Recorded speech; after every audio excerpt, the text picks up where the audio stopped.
So I just went down and checked the mail, and I got I got this pedal kit. I built the delay pedal, and it came out great. All right, so this one is going to be the overdrive, the OD1 pedal kit. Assuming by the name OD1 that it's modeled after a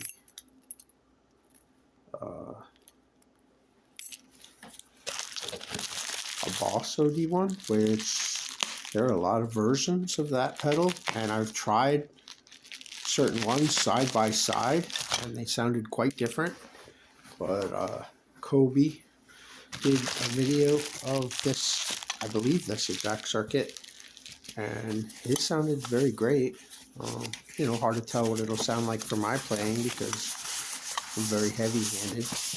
Oh, this is nice. This is sanded, raw, and clean, ready for paint. I don't even want to get fingerprints on it, but that's nice.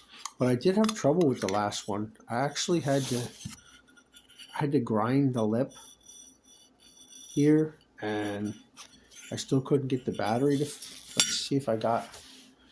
Well, this is not one of those batteries. This battery is actually slightly smaller, but yeah, it's, as you can see, like the way the battery fits in there, it won't. See, it won't go where those screw holes are. So it is a tight fit up against the, the switch there that's card mounted. I don't know if I'm going to use this box, but maybe I'll give it a try. But I'm not trying to crush it like I did the last one. The last one I made a nice big box for it. But these boxes are nice. But the battery does not fit very tightly in there. But the last circuit that I made was such a success, and it sounded so beautiful. It can sound terrible because I don't know what I'm doing with a delay pedal, but it sounded so good. As you can see, they pack this very well. Well, there's a lot less components in this one, that's for sure. I kind of figured that.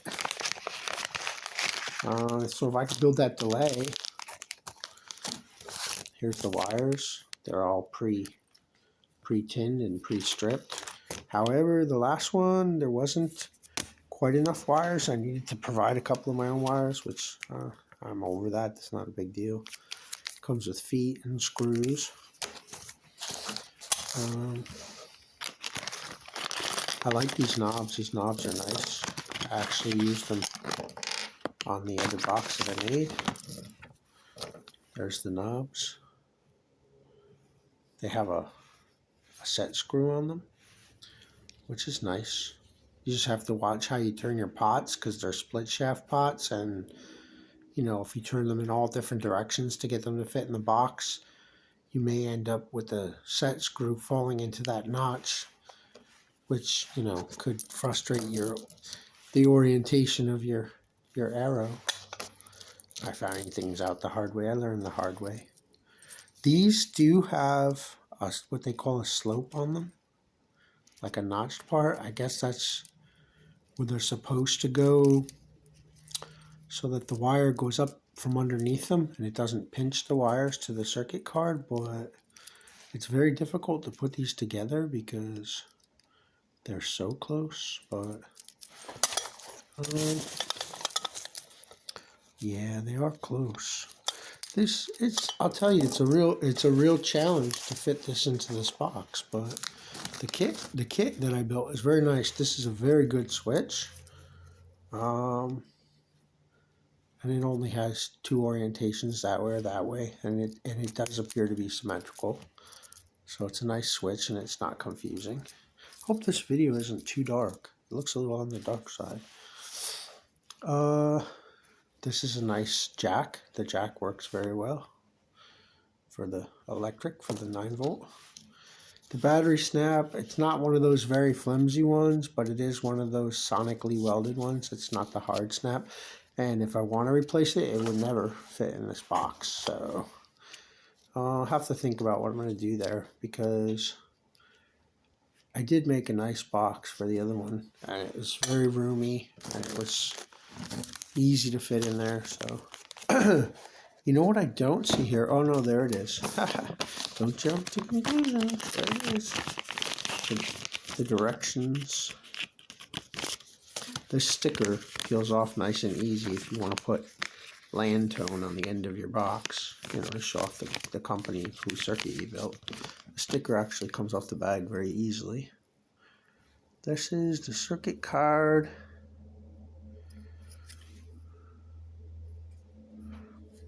There's not much there. It's very simple. I don't know. Here, let me put this thing in some light already. I don't know how well. Yeah, the video looks so dark. What is the deal with that? How well you can see that circuit card, but it's easy. Not too bad. The components look smaller. Maybe these are smaller resistors. Maybe I'm just maybe I just forgot how small stuff is. But I don't know why it's so shadowy in here. Oh, maybe that's better.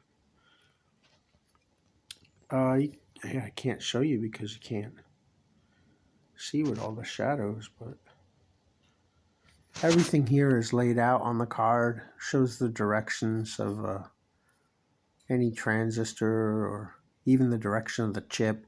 And as far as the writing on the chip, I just put the writing in the same direction. So this is a card, and this card does not snake or wick solder very easily from circuit to circuit. The card that I did on the last one was very, very good. And these are all I guess these are all tin solder holes because they drink solder like nothing. Nice and easy, soldered easy. I mean, that was my first circuit I ever made, and supposedly it's the hardest one that they have, and it came out fine. It worked the first try, and I was like, whoa. All right, so what I do, this is nice. Make your own music. Make DIY your music world together with us, Landtone. And then they tell you, you know, if you have any issues, you can call them and they'll help you understand what to do. Or you can't call them, you can email them and they'll help you understand what to do. And I have the directions, which, as I showed you in the last one, I don't know how these ones will be, but the last ones were no directions, but they are mostly clear. Yeah, these are very similar.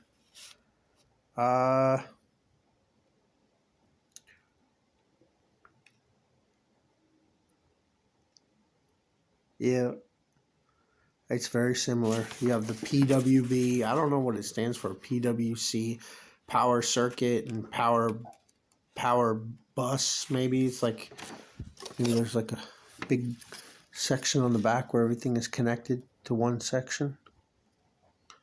I don't know what PWB stands for, but basically it's the same thing that was on the last one, I think. Yeah, you have to double connect two of your wires, and they don't show you how to do it, so you just have to look at the ring on the which one is it? Oh yeah, the ring on the input jack also goes to PWC. And then PWC, as well as going to the board, will also go to this power jack. So, you know, they don't spell it out for you. And there were some substitutions on the last one. This is a lot less components. This is, I want to do an inventory, but I'm tired right now, so it's probably not a good time to look at very tiny components, but that's what I'm going to do. I'll do an inventory and go through it and make sure everything's here. I'm just doing a little eyeball here and see if I'm looking for the chip. I don't see the chip. I see the socket. Wait a minute. Where's the chip? It's in the other bag, maybe. All right, I'll dump stuff out and look. Let's see what I got here. I hope the handwriting was as good as the last ones because somebody... Yeah, it is. It's good handwriting. Somebody labels all of these so I don't have to use my striped figure in the chart and, you know, learn how to calculate blue plus red equals green. You know, it's just nice to know, all right, that's a 1 meg, that's a, whatever it is. I'm a beginner, you know, so. What are these? These must be what they call the quarter watt resistors. These are so tiny. Is that what these are, or those diodes? No, those are diodes. Are they not diodes? They look like diodes. Those are very tiny, tiny diodes. I think that's what they are. Yeah, there's the chip right there. I'm gonna see if I can see it with this magnifier. Probably not. I'm gonna be right back. I'm gonna look under my light magnifier here and see what it says on it. It says, wait a minute, I need to do the double magnifier trick. 2 magnifiers. Yep. It is a Texas Instruments, and it says TL82. So the other one was a 72. Maybe this is a 1982 according to the so-called clock. Texas Instruments chip in that other one, I guess it's the chip. Sounds so good. It sounds so good. What is this little guy here? Oh, look at that. There's a, I don't know if you can see that. It's instead of a resistor, it's an adjustable pot. Or instead of a capacitor, it's an adjustable pot. It'd be instead of a resistor, right? And, yeah. There's the LED with the bezel. Now, what I didn't know before, it's a little snug in there, but with a little heat, you can get it. There it is. Came right out. So you can install the bezel in your box first and then solder this to the wire and then, you know, slip it in there. Ooh, no problem. I didn't know that at first, so, you know, I was trying to do it the hard way after the fact. Yeah, I'm not going to do an inventory right now, but I'm going to put everything back in the bag here, nice and neat. This last kit, I was so, I mean, there were substitutions, and I had to put on my rocket helmet and, you know, think a little bit about things that I was just learning. But, hold on, I'll show you in a minute. I showed you the last one. Nico said this is my college. Instead of paying, you know, hundreds of thousands of dollars to go to some college, you know, I just learned the hard way. This is actually not the hard way because the last kit was very nice. Hopefully this one is a success also. It's certainly a lot less components. Put this one like this. Alright, so, you know, the only thing is the chip is in there. You want to try not to bend the legs and crush things around, but they pack this kit very nicely. So there's the, you know, it shows the printed circuit board and shows how everything lays down. I'm going to approach this the way that I did the last one, and I'm just going to pick up on a component and then look on the board to see where it is, you know. But I'll probably, you know, start with all my resistors so I get warmed up because, like Nico said, those take the most heat. And Sean started with his resistors whilst the other fellow who put up a video of the T-tone delay or the AliExpress delay, also the land tone delay that I did, he started with the chip buses, which is what I started with, and then I did all my resistors. I figured if I couldn't solder something that just sat right in there with many legs, you know, tack, and then go to town, then I was just going to have a rough time. But I didn't. I did very well. I learned about temperature on my soldering iron and how to, you know, wick the solder and then pull up and how to bend. I took a lot of advice from a lot of people, so that's why I'm making this video, to encourage and or discourage, you know, use your own brain, you know, what it's like to receive one of these kits. Yeah, it's not beginner stuff, but at the same time, like, they make, they make it very spelled out for you with the exception of the directions. Like everything's labeled, and the card is, I mean, I don't want to say it's easy to solder because it's not easy. Those pieces are very tiny, but it is, easier than trying to wick your own solder along using flux and, make a card the old-fashioned way. And it doesn't chase. It doesn't, slop. It's easy to solder. These look a little bit smaller than the holes on the other card I did, but maybe I'm just remembering looking through the magnifying glass. That's probably what it is. Remember, I had the double magnifying glass taped together with the little cardboard between it. So that's probably what I'm seeing there. I'm remembering, it looking much bigger because that's how I was looking at it. So. All right, well, this looks doable. I probably could do this in one sitting, I would imagine.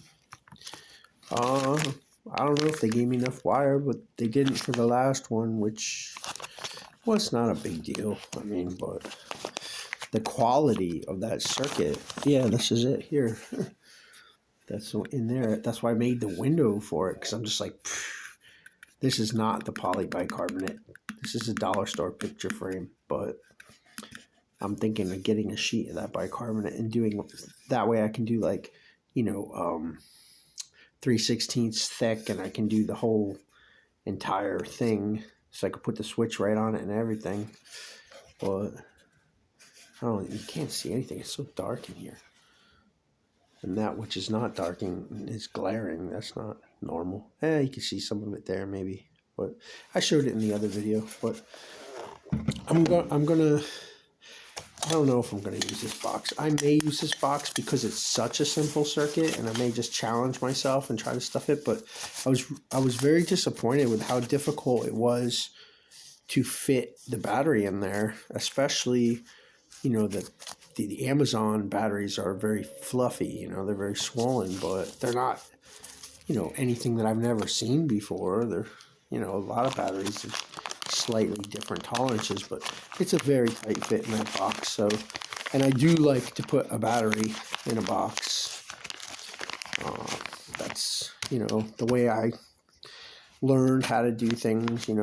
We had a gig bag where you would throw your, your wah pedal and your distortion pedal and your chorus or whatever you happen to have, which, mine fluctuated and mine would disappear and walk, and I don't know, my life was very strange, but have a gig bag with things with a battery in it, which is why I gave back that session, man, that time.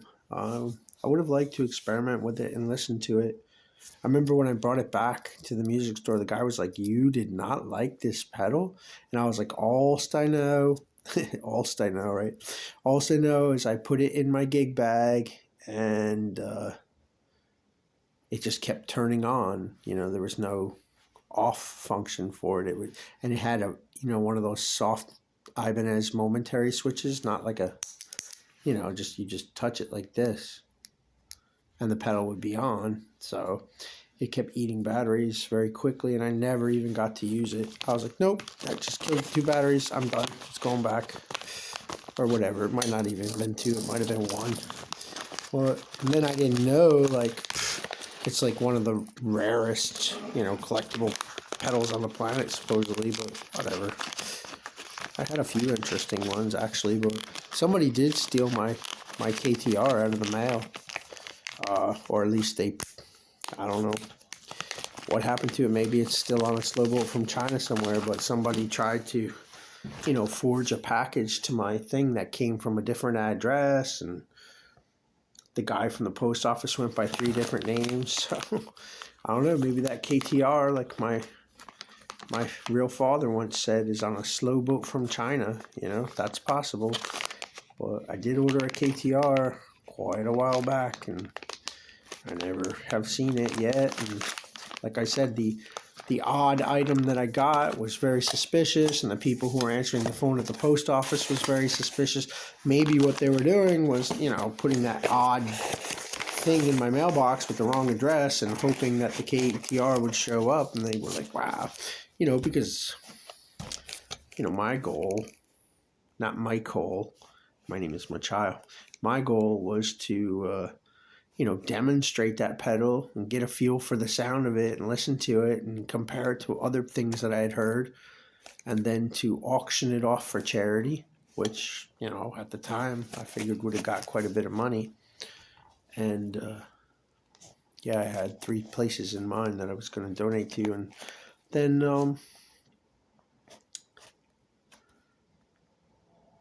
I never got it yet. Maybe it is on that slow boat from China. That's possible. I have another kit from this company coming in the mail, and this is the easiest, supposedly the easiest circuit there is, I think. Well, maybe not. Maybe their tremolo is an easier circuit, but that has 3 clipping diodes in it. Is that what those are? Like 3 tiny translucent, orange and black and translucent, or clear, transparent, I should say, clipping diodes? Is that what those are?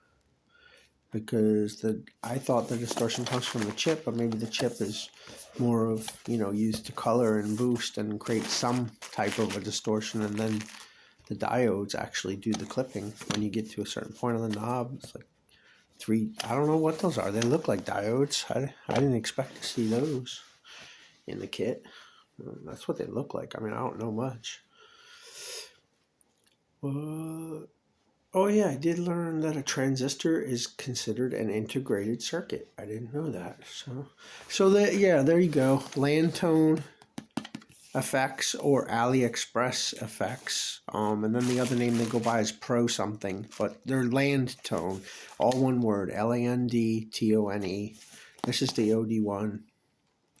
The other one I did was called, what was it called? I think it's just called Delay. But they call it ketone delay on AliExpress. It's the exact same circuit, and thank God for that, because I would have been a little confused how to wire it. It was my first pedal I ever put together, and supposedly that was the hardest one to start with. Well, if that's the hardest one, it's all downhill from here, because that's done and it worked first try, and I'm like, whoa, I did it. I was so proud of myself. All right, so I share because other people shared, and that helps. That's it. I was going to inventory it, but I'm exhausted, so that's not happening right now. Everything's back in the bag, so it looks like it's packed as well as the other one was. But sometimes a part could be missing. Hopefully that doesn't happen, because that's annoying and frustrating. But it looks like everything's there, so I'm excited to hear how it comes out. The one Kobe did sounded very, well, I think more so than what I could hear, because he was just doing bar chords with it. And his amp already had a little breakup to it, so it was tough for me to discern what it will sound like in my situation. Because I play heavy-handed without a pick, which, I have to chill out on the delay a little, because it dot dot dot dot dot dot dot dot, when I hit it. So I have to learn to finesse a little. But his description of it was why I grabbed it, and plus my experience with OD1 pedals from Boss. I don't know if that's the same or not. Maybe it isn't. I don't remember seeing 3 little clipping diodes inside an OD1 from Boss, but maybe that's not even what they are. So excuse me, it's suddenly so dry in here. I'm cooking carrot and maple soup. What I had the other day was so good. Carrot, and I put a little cinnamon in there, and I put macerated skins of cucumbers, trying to eat some healthy things. But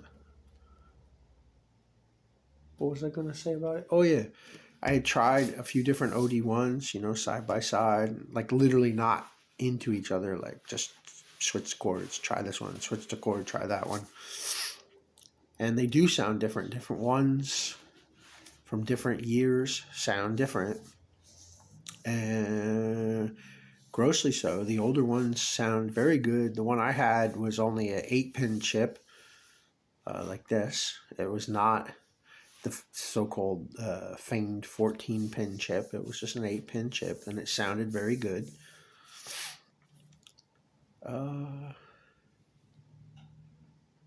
So maybe that's what those 3 little diodes are, like more steps in the distortion stepping. Maybe, I don't know. Well, I'm mostly learning about welding the circuit, soldering it, as Kobe calls it. I'm learning soldering. Well, that's what it is, right? Soldering. That's what it's how you spell it. What I'm learning about that, and just something to feel proud of. And I'm recognizing components and orientation and positive and negative sides, and learning about what the values are called and what's a resistor and what's a capacitor. So I'm learning slowly. Well, I know about clipping diodes because I had a very rare pedal. Well, as a matter of fact, another one that came out of 36 Chambers Street. Another one was what was it called? Super Fuzz. Yeah. Yes, that was the orange one with the big goofy looking blue rubber pedal, which actually was all cracked and dry rotted. And the capacitors were cracked and dry rotted, but they were easily replaceable. And they were like, tall green metal film polyester, like pretty much standard procedure. And I had fixed the trim pot that was inside. I got one from Radio Shack, but the legs were different, so I had to take a teeny tiny drill and drill these little holes and mount it. And I did a very good job. I used it in a trade to a music store, and the next time I to get some items I wanted. And the next time I saw him, he said, the first guy that got the pedal didn't want it, but the second guy that got it was extremely excited about having the pedal. He was from Long Island. But that pedal was supposedly used, and there we go again with that Who, right? With the one with the picture of Jimmy on the back cover there was supposed to be Pete Townsend. I'm like, what? And that was the pedal that came from that back room in the warehouse. But anyway, that had clipping diodes in it. That's how that clipped. It clipped in diodes. There was 2 of them, to be specific. And that's what the pot was, some kind of a biasing between the diodes, I think. I wasn't fond of that sound, but I can say that it was a creamy sound. And I also know that clipping diodes are used in the Klon pedals. And the ones of those that I've tried sounded very good. And there was different types that were grainier and another type that was smoother. One was switchable in one of them that I had, but I traded that one on a pedal board that I made. That's about it. I'm doing this because it's healthy and I miss my children. It's just a lot of bad things going on, and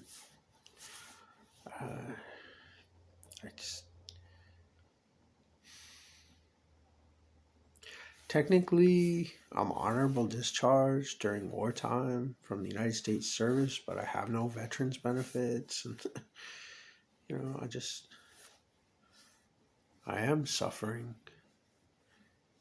from the things I've been through. And no, I didn't fight in hand combat. And, some belligerent so-and-so said, well, there you go, then you're not a veteran. But I have fought in hand combat many times in my life, and this particular one was done by somebody from the United States Army. Not the one who did the punching, but one of the people who held me on the ground like this, whilst I got punched in the face. That man was from the United States Army. But I don't know. I guess that's all I was saying about that. I don't want anything in life for free, but I cannot have a job. I cannot have a job. No one. I mean, I go outside and people try to run me over with cars, and I could show you some weird stuff around here. Like these people. I was in Kingston the other day. I think I mentioned it. I was in Kingston and the bus didn't show up, so start walking, right? And I had the bicycle, but it's mostly uphill, and then coast downhill, and then way uphill again, and then coast down, and then way up. So there's a lot of walking all the way from Kingston to Newburgh, and yeah, that was a lot. That was a lot.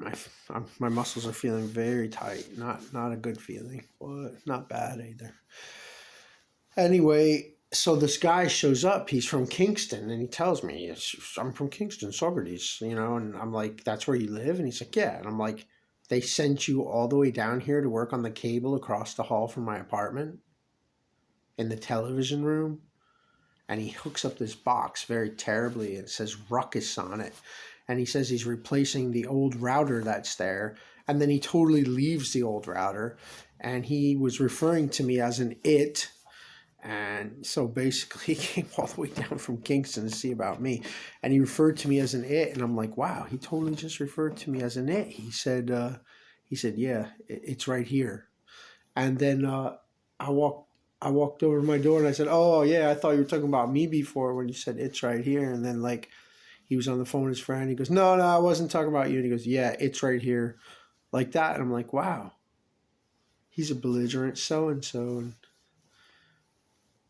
yeah, came all the way from Kingston. Like as soon as I come from Kingston, all of a sudden this guy from Kingston shows up, and it's right across the hall from my apartment. And then he goes upstairs to the people above me, and I'm just like, wow. Then this UPS guy comes in, and he's got a key fob for our front door, which is this is a ex-military building. It's locked, and he's got one of our key fobs, and he waits, what do they call it? Tactical gang stalking, mobbing, he just waits, and Q, walks in as soon as I'm checking my mailbox. It's like, like, "Hey, how you doing?" And he makes sure I see the key fob, and he swipes himself into the building and just proceeds on in. Like, these are federal workers and people who are doing Federal Communications Commission's work. And I asked that guy, I said, "Listen, that's a fancy looking thing. What says Ruckus?